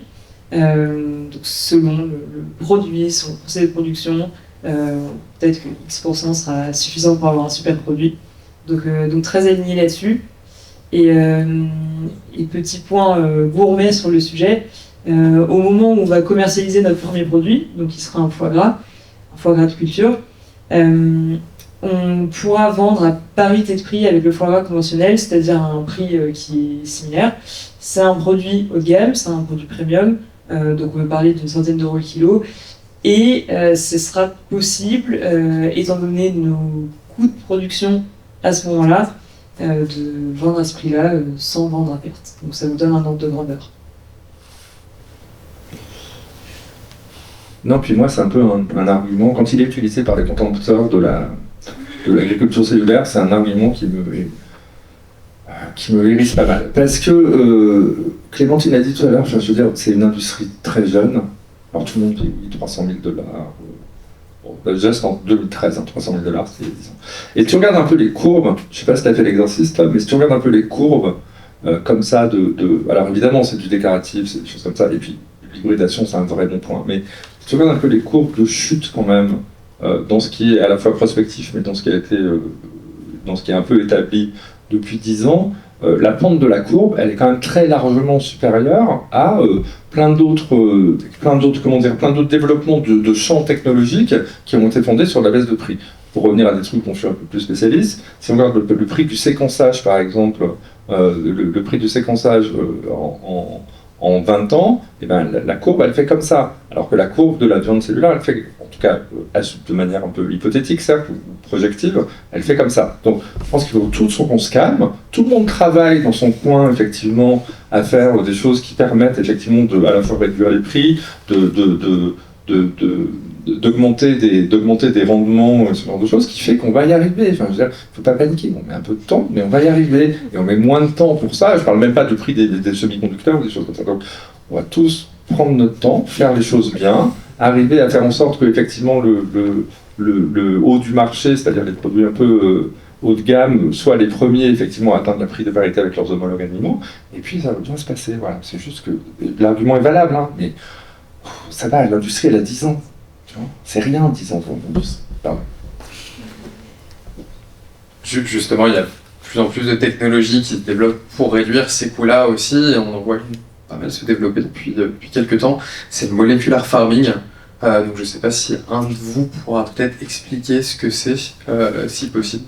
Super, et après, la question qui va suivre, c'est un peu dans cette idée de progression et de temporalité, quels sont vos souhaits, par exemple, d'accomplissement pour 2030 ? Où est-ce que vous souhaiterez être d'ici 2030 et aussi comment les personnes qui sont peut-être dans cette salle peuvent vous y aider ? On sera à la retraite en 2030, donc Je peux commencer avec molecular farming. Donc molecular farming, donc en fait la définition de la fermentation de précision, c'est que on donne, on a un input précis, un output précis. Et molecular farming peut être vu un peu comme ça, sauf qu'au lieu d'avoir un châssis qui est un micro-organisme, en fait c'est une plante. Donc il y a d'autres contraintes, d'autres difficultés, notamment la purification est beaucoup plus difficile, et aussi la présence d'halogènes. Il y a beaucoup d'entreprises dans le domaine qui produisent par exemple dans le soja, aussi des difficultés à rentrer dans la chaîne aussi existante du soja, parce que du coup ils ont peur des contaminations avec les nouvelles protéines, etc. Voilà, mais c'est une autre technologie dans la gamme, on va dire, de tout ce qui est protéines alternatives, qui peut permettre d'avoir des protéines obtenues différemment, des cultures produites autrement. Voilà. Donc il y a moins d'entreprises dans ce domaine, donc il y a plusieurs par exemple qui fournissent des facteurs de croissance pour la viande cultivée. Donc il y a même une en France d'ailleurs, Corviogenesis, qui travaille sur ça. Il y a un exemple qui peut avoir aussi des protéines en tant qu'ingrédients, d'autres qui sont Voilà, ou sinon voilà, des choses qui sont plus en B2B, des enabling ingredients. Donc ça c'est molecular farming très très rapidement. Et donc du coup je peux continuer donc avec où est-ce que je nous vois en fait en 2030. Il y a plusieurs études de marché qui sont sorties dans ces dernières années qui en fait ont une vision de l'industrie. Aujourd'hui par exemple si je parle de fromage, on est à 99% animal, 1% végétal. Donc c'est très très faible. Si on parle du lait, les laits végétaux, les jus végétaux, comme on dit en France maintenant, on est environ 10-15% de pénétration du marché, donc c'est le plus fort, mais ça reste quand même assez faible. Donc ces études en fait, donc on veut dire globalement quand on parle de tout ce qui est protéines alternatives, il y a un certain nombre qui parlent vraiment du entière animale, entière fermentation de précision ou biotechnologie, entière végétale. Ça va changer en fonction des produits finis, mais en tout cas, on parle aujourd'hui de l'augmentation de la production des protéines. On a aujourd'hui, on n'a pas la capacité, on n'a pas les ressources d'augmenter notre production animale, donc on a besoin de favoriser ces nouvelles protéines, donc des nouvelles protéines végétales, de protéines via des moyens de biotechnologie. Donc voilà, c'est aussi pour ça qu'on voit il y a plusieurs études qui démontrent vraiment qu'on voit un changement au niveau des marchés, parce que c'est un marché qui augmente avec des nouveaux domaines qui arrivent, et du coup d'autres juste en conséquence qui s'équilibrent. Mais nous on voit vraiment le début de ces nouveaux marchés avec des consommateurs qui puissent déguster. Si on imagine un plateau de fromage, on peut avoir un alternative fromage végétal, un alternative fromage grâce à la fermentation de précision, un fromage animal. On peut avoir vraiment toutes ces choses-là qui sont présentes pour les consommateurs et avoir des produits bons, tous écologiques et évidemment meilleurs sur le plan de bien-être animal. Merci. Oui, effectivement, je pense qu'il y a un point de réflexion et on serait ravis qu'en 2030, il y ait tous ces alternatives sur le même plateau. Cette industrie, je la trouve globalement très bienveillante, donc on n'est pas du tout en train de dire en tant que producteur de viande de culture que la première chose qu'on va faire c'est remplacer la viande végétale. Pas du tout, on a besoin de plein d'alternatives, plein de sources de protéines en général. Donc on serait ravis de voir toutes ces sous-industries évoluent en parallèle. Plus d'entreprises, plus de financement, plus de recherche, tout ce qu'on a mentionné. Et côté gourmet, comment est-ce qu'on se projette en 2030 donc déjà, où est-ce qu'on en est aujourd'hui? Aujourd'hui, on est une cinquantaine de personnes. On a un pilote de production qui est dans Paris. On est pré-commercialisation, ça c'est assez important. Il y a tout un processus d'approbation réglementaire auprès des autorités sanitaires compétentes dans tout plein de régions dans le monde. Donc là, on est encore pré-commercialisation, on n'a pas de chiffre d'affaires. D'ici 2030, normalement, on a largement eu les autorisations dans plein de zones géographiques. Donc nous, on veut vraiment faire international. Voilà, on sera probablement en train de vendre aux États-Unis, en Asie, en commençant par Singapour et d'autres régions qui sont assez favorables, en Europe également. Et du foie gras, mais pas que. Il y a d'autres produits qui sont en cours de développement. Et en termes tout simplement d'usine, où est-ce qu'on va produire? Donc là, aujourd'hui, on a ce pilote. On est déjà en train de construire l'étape d'après, qui est un démonstrateur de production, qui est l'étape 2. Et c'est encore de la moyenne échelle, si je peux me permettre. Et il y aura effectivement des usines de production à encore plus grande échelle.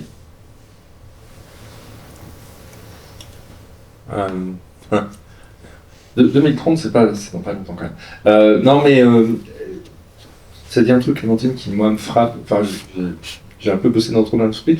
Ouais, c'est une vraie industrie bienveillante en fait. C'est une industrie dans laquelle tous les founders et membres des startups ont une vision du monde. Vraiment, tu vois. Et pour avoir passé les 30 premières années de ma vie professionnelle à avoir toutes les semaines des gens qui me disaient, qui faisaient des pitchs en disant machin, nous allons changer le monde, etc. Elle change vraiment le monde. Donc il y a quand même vraiment cette bienveillance-là qui est de dire, on n'est pas dans des batailles sur nous c'est la fermentation de précision, nous c'est Tout le monde veut trouver des moyens et combiner ces moyens et les mettre les uns à côté des autres pour faire en sorte que ça a un impact vraiment sur l'alimentation de demain. Donc ça, c'est vraiment important. Donc oui, moi, mon grand combat du moment, c'est de dire il faut qu'on trouve les moyens en tant que consommateur européen d'avoir accès à ça. Parce que les autorisations vont vite à Singapour, elles vont vite aux US. En passant, on parlait de molecular farming, la FDA vient de dire attention quand même au molecular farming parce que il y a des problématiques d'allergènes qui vont se poser de manière un peu importante. Enfin, je veux dire, c'est des bioréacteurs dans des plantes, donc ça comme l'a dit Marianne tout à l'heure, ça pose quand même un certain nombre de problèmes. Donc, on fasse un peu gaffe aussi à pas trop tomber dans la hype technologique où on a des cycles de 1 an et demi, tu vois. Bon, mais oui, il faut que ça se multiplie. Et moi, je voudrais bien que ces 2 boîtes-là en particulier, parce qu'elles sont là et que nous, on a un rapport privilégié avec elles, mais qu'un certain nombre de boîtes comme ça réussissent bien. D'abord parce qu'on a besoin de rôle modèle dans l'industrie, et puis après, ça pourrait comment dire, alimenter une espèce de système financier qui fonctionne pas mal.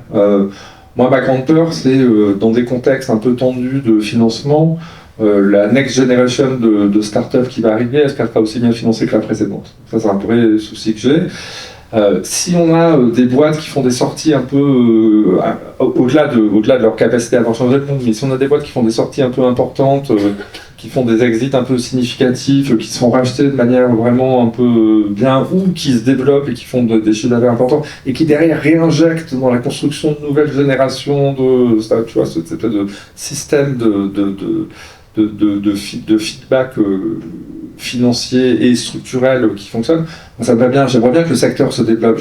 On commence à avoir plein de boîtes, etc. J'aimerais bien qu'on en ait 10 fois plus. J'aimerais bien que tous les gens qui sont là, à un moment donné, participent à une aventure de cette nature-là et fassent progresser la chose. Mais en fait, qu'on devienne une industrie vraiment encore plus développée qu'on l'est maintenant, même si c'est toujours excitant d'être dans les premiers chrétiens, tu vois, c'est à ce côté-là. Mais voilà, j'aimerais bien que ça prenne encore un peu plus d'ampleur et significativement en Europe aussi. Donc il y a quand même des enjeux réglementaires sur lesquels il y a beaucoup de gens qui travaillent et il faudrait qu'on travaille encore plus. Et par ailleurs, je le dis, il y a quand même beaucoup de régulateurs en Europe, typiquement, évidemment aux US, qui regardent ça de près, tu vois, de leur propre initiative. Donc voilà, on a aussi cet enjeu-là de régulation qui est, c'est pas seulement une question de faciliter l'accès, c'est une question vraiment que ça imprègne la FDA et l'USDA aux US par réflexe, et que plus on aura de succès dans ce chemin-là, qui est quand même un peu long et compliqué pour l'instant, plus la génération suivante de start-up et de sociétés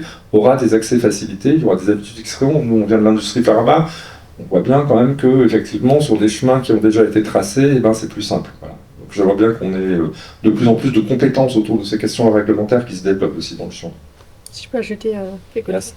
Donc notamment tu parlais de l'accès réglementaire en Europe, on a vu ça aussi avec les insights, il y a l'écosystème qui a été créé, ça a facilité aussi l'entrée sur le marché de plusieurs produits, de plusieurs entreprises. Donc voilà, on espère avoir exactement la même chose. Donc là il y a l'entreprise professionnelle, l'association professionnelle, donc Cellular Agriculture Europe, qui a été lancée l'année dernière, c'est ça, je pense. Donc pour aider les entreprises de la viande cultivée, il y a Food Fermentation Europe, qui a été lancée il y a 1 mois sur la fermentation de précision. Donc, les deux qui agissent notamment sur les questions réglementaires pour que ça puisse aller tout vite pour tout le monde, sachant que chaque procédé est différent. Chaque procédé a besoin de poser sa demande propre, donc on ne peut pas avoir une demande commune.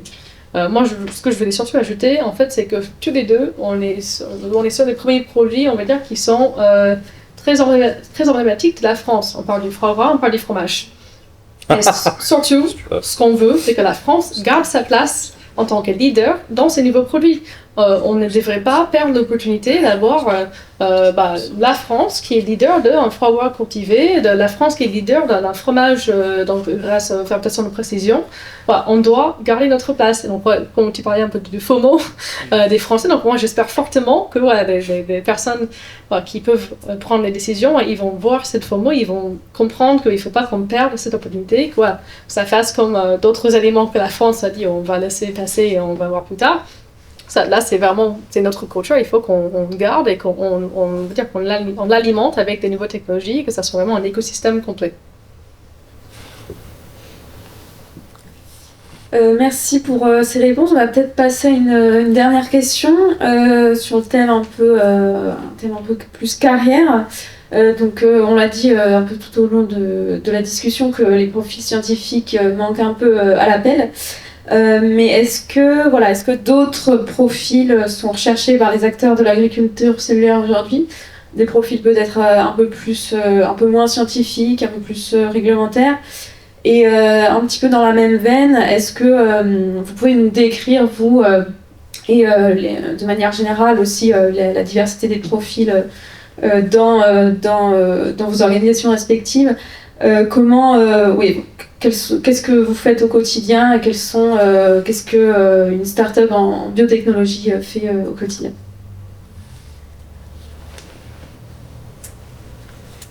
Oui, c'est vrai que ça peut être intéressant de dire quelles sont les différentes équipes qui travaillent dans une boîte de viande de culture ou fermentation de précision.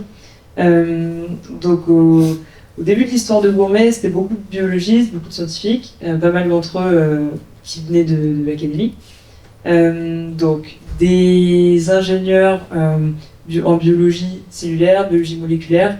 Ensuite, il y a toute une partie qui est de bioprocédés, donc vraiment sur la production à petite échelle, le passage à l'échelle. Ensuite, on a la partie food science, formulation de produits. Chez nous, elle est assez importante. Dès le début, on a recruté une équipe et c'est aujourd'hui une des équipes les plus où il y a le plus de monde. Donc ça, c'était les premiers piliers, biologie cellulaire, moléculaire, bioprocess, formulation de produits. Ensuite, on rajoute pas mal de briques. Un jour, on a commencé à avoir la première personne réglementaire, qualité, propriété intellectuelle. Et ensuite, dans un second temps, des métiers très business pour le coup, finance, RH, business development. Ce qui se passe, c'est qu'il va y avoir des équipes dédiées à différentes échelles, différents niveaux de production. Donc aujourd'hui, on a une équipe pour la production à l'échelle du pilote. C'est une équipe à part. Et là où il y a le plus de besoin de recrutement, je dirais que c'est sur la partie bioprocédés, donc la production dans des bioréacteurs de quelques litres, quelques dizaines de litres, et sur le passage à l'échelle par la suite. Le réglementaire n'est pas simple. Je devais se souvenir de mon arrivée chez Gourmet il y a déjà 2 ans. C'est le fameux profil assez atypique qu'on cherche. Chez Gourmet, c'est tout bon, mais il n'y a pas énormément de très bons candidats qui ont cette expertise food et cette expertise, cette forte compréhension de la biologie, de la biotech. Les profils qui ont les deux auront probablement un gros avantage sur le marché. Que dire de plus? N'hésitez pas à jeter un œil à notre site pour voir quelques carrière. Et peut-être si tu peux juste dire un peu ce que toi, quelle est ta journée type dans une start-up biotech alimentaire? Donc moi c'est un peu particulier, je suis pas du tout scientifique, biologiste, je fais pas du tout de production, j'ai un profil business. Donc en tant que Chief of Staff, on fait beaucoup de choses très diverses et variées. C'est un métier assez couteau suisse. Donc l'idée c'est d'être bras droit. Souvent c'est d'un cofondateur, du CEO, mais en fait je pourrais être Chief of Staff, du CTO ou quelqu'un d'autre. Donc il y a des sujets de levée de fonds, beaucoup, parce qu'on est pré-commercialisation, donc aujourd'hui si on fonctionne c'est grâce à des levées de fonds. Donc il y a pas mal de sujets sur lesquels on va avancer en binôme avec le CEO, où je vais être plus sur la partie project management. Quand je suis arrivée, on n'avait pas encore de DRH, on n'avait pas encore de directrice financière, donc il fallait tenir la baraque entre guillemets avec le CEO. Il y a un sujet vraiment de mettre en place les bons outils, les bons procédés, tout simplement accompagner la croissance d'une entreprise. Parce qu'au début, quand je suis arrivée, on était 18, aujourd'hui on est 50, et en fait, les sujets se multiplient et tout peut devenir plus complexe. Donc comment est-ce qu'on fait en sorte de bien tourner, de garder des bons formats de travail, une bonne communication, de garder la culture, c'est très important. J'ai la chance de travailler avec notre RH, on peut être en binôme sur ces sujets. Et ça va vraiment être en fonction des actualités du moment. Donc tout à l'heure, tu mentionnais la mission d'information du Sénat. C'est un sujet qui demande de la préparation, de la réflexion, de la rédaction de contenu, de la gestion de projet. Quand on a levé notre série A, on a fait tout un travail de communication. Donc là, être en interaction avec tous les journalistes, répondre à leurs demandes ou non, préparer la réponse, et tout ce qu'il y a derrière, c'est-à-dire refaire un site web, faire un photoshooting, que des projets assez nouveaux qui n'ont jamais été faits chez Gourmet, donc on s'ennuie pas et c'est très varié. Ouais, je suis d'accord, c'est très varié tout ce qu'on fait et il y a beaucoup de choses aussi dans ce que tu as dit auxquelles je touche un petit peu plus ou moins en fonction des tâches. Donc je suis aussi cofondatrice. Donc en tant que cofondatrice, du coup, on touche une partie de plein de choses qui sont impliquées dans tout ce qui est fonctionnement de l'entreprise. Notamment nous aussi, on a fait une croissance. Bon, on a commencé, on était 2, maintenant on est une quinzaine. Donc forcément, c'est des choses, il faut mettre des bonnes bases pour que l'équipe puisse grandir correctement. En tant que CSO, c'est aussi la gestion de nos équipes scientifiques. Dans cette quinzaine, on est quasiment que des scientifiques chez nous. Donc, c'est faire tout ce qui est suivi des projets, vérifier que les choses passent bien, prendre les bonnes décisions pour que les choses puissent avancer en fonction des résultats. Discuter avec les collaborateurs. C'est aussi une partie financement, évidemment, donc que ce soit la rédaction des nouveaux projets, des programmes R&D, que ce soit aussi discuter avec les investisseurs, donc on touche un peu à plein de choses. Un peu de bibliographie, discuter avec pas mal de collaborateurs. Moi, je n'ai plus le temps de faire les manips, donc je ne fais plus de manips. En tout cas, je discute avec des personnes qui le font. Je peux compléter rapidement. Aussi, ce qui est super intéressant dans ce type de start-up biotech, foodtech, c'est la diversité des profils. Parce que nous, on a des personnes qui ont fait un PhD sur un sujet de biologie cellulaire. Je serais incapable de vous restituer. C'est très précis, c'est parfois des milieux académiques. Et à côté de ça, on va avoir des métiers super différents, des ingénieurs, des techniciens de toutes les spécialités, donc des personnes qui n'ont jamais travaillé en entreprise, qui se mettent à travailler avec une directrice financière, on va avoir des personnes business qui ont peut-être moins de parcours, de connaissances scientifiques, c'est mon cas. Et ce qui est génial, c'est que la courbe d'apprentissage est assez impressionnante. Donc voilà, ça donne des mélanges assez surprenants, ça permet de créer des cultures d'entreprise assez atypiques, et c'est aussi un challenge de tous travailler ensemble, parce qu'en fait on n'a pas les mêmes histoires, les mêmes modes de travail, donc on recrée un nouveau mode de travail à la Gourmet. Ouais, juste pareil pour ajouter, chez nous, on a par exemple des personnes en biologie moléculaire, en fermentation, en purification et aussi en sciences des aliments.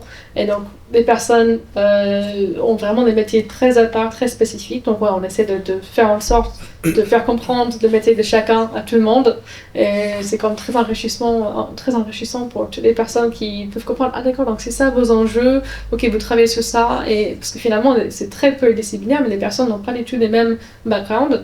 Et donc ça, c'est juste parmi l'équipe scientifique, mais après, on parle aussi aux personnes qui ne sont pas scientifiques, du coup, ils ont encore une autre vue de ce qui se passe. Donc on parle aussi beaucoup de comment discuter de nos avancées techniques d'une manière où mon neveu puisse comprendre, où les choses sont plus claires. On parle avec des investisseurs qui sont plus généralistes, qui n'ont pas forcément une bonne compréhension de la technologie. C'est à nous de leur apprendre. Donc qu'est-ce qu'on doit faire pour sortir de ce qu'on fait, de nos avancées. Donc il y a beaucoup de réflexions aussi. D'habitude, des scientifiques ne réfléchissent pas de manière...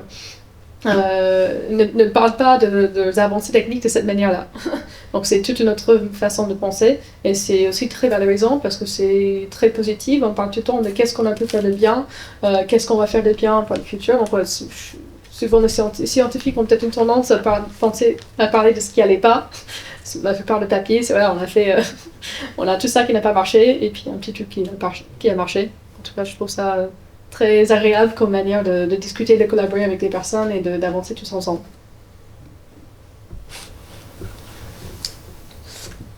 Donc on va arriver à cette fin de conférence. On a déjà dépassé de quelques minutes, mais bon, on avait commencé de quelques minutes en retard également. Je vais vous demander de me suivre et de remercier ce très grand panel et Tom aussi, qui j'espère est encore là.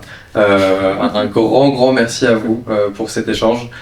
Merci à Ranjadina d'avoir aussi co-organisé ça. Merci à l'ENS de nous prêter ses locaux. Merci à Subbiotech de participer également à cette conférence. Donc voilà, merci beaucoup. Merci à tous.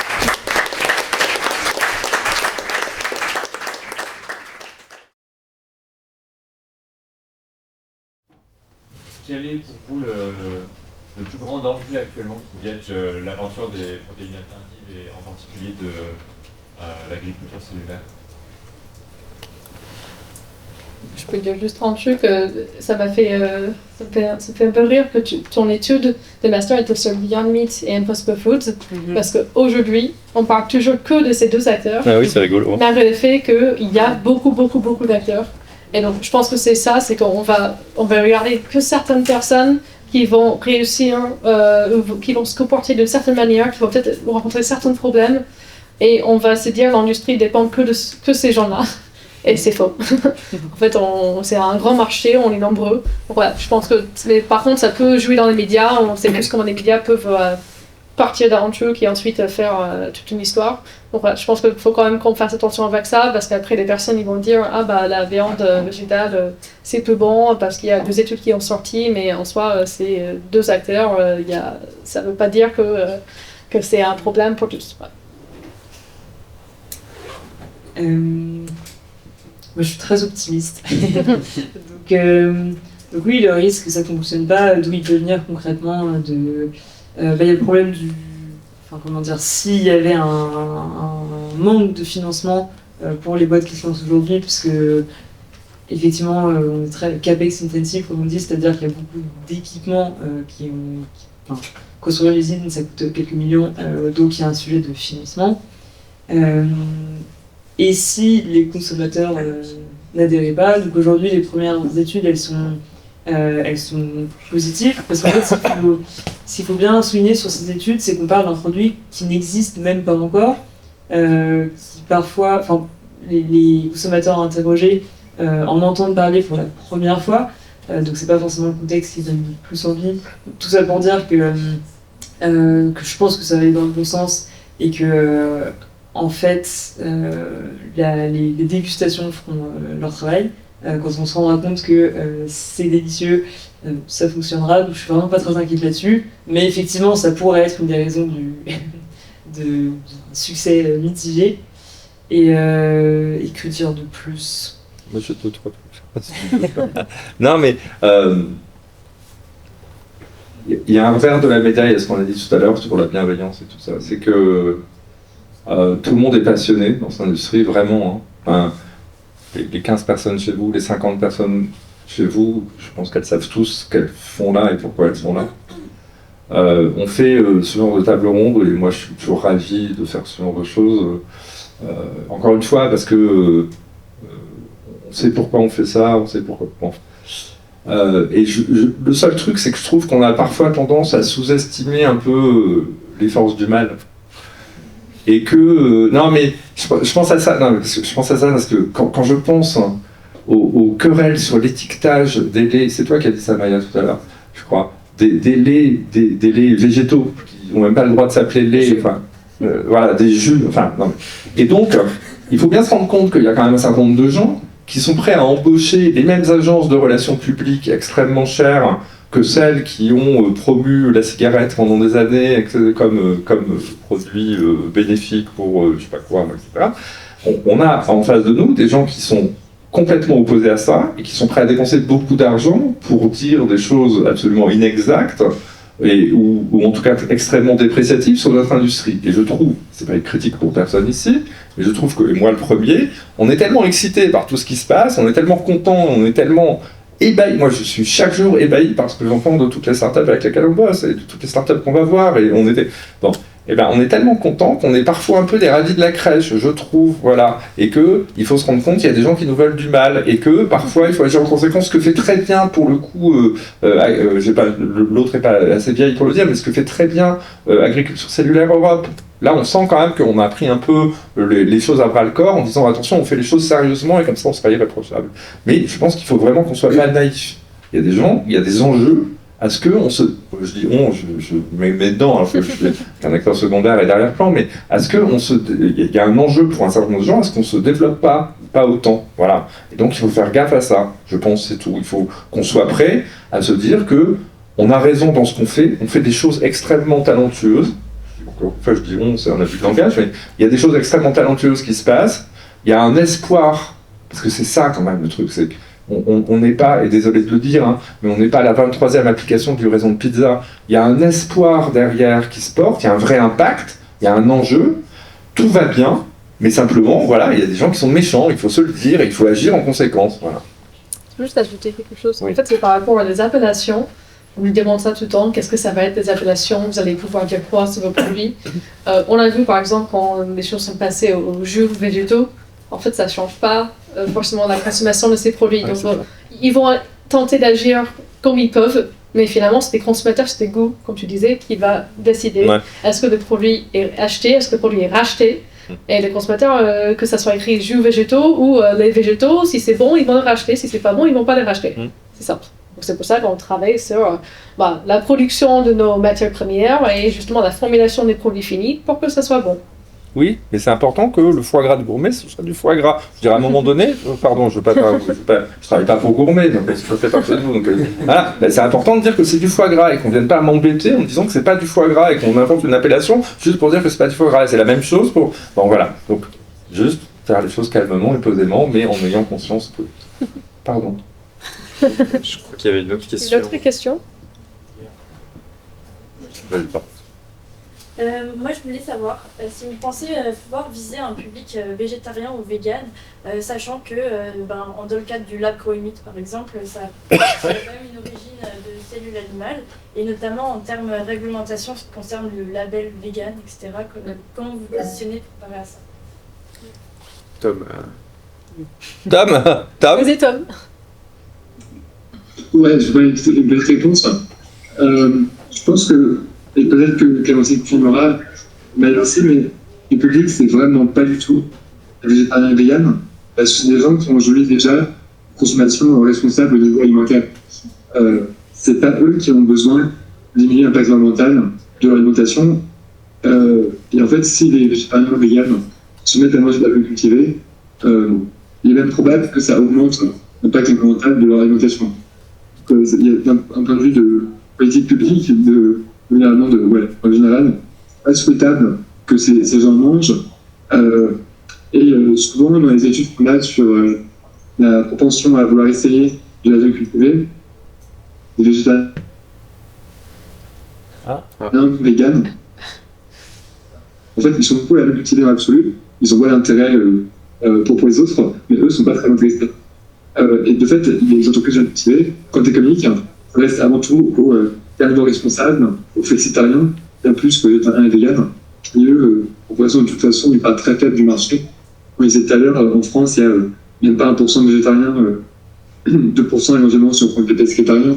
Voilà, ça reste rien et c'est clairement pas à la fin un marché très juteux, ni les gens dont on souhaite faire changer l'habitude de consommation. Et je voulais juste ajouter quelque chose en particulier par rapport à ce qu'on propose chez Nutropie. En fait, on travaille sur la formulation de la production des fromages de vaches sans les vaches. Et aujourd'hui, les végétariens, quand ils vont arrêter de manger de la viande ou des poissons, ils vont manger encore plus de fromage. Et juste si vous ne saviez pas, le fromage, c'est le 3e aliment le plus polluant en termes d'émissions de gaz à effet de serre. C'est le premier aliment qui consomme le plus d'eau.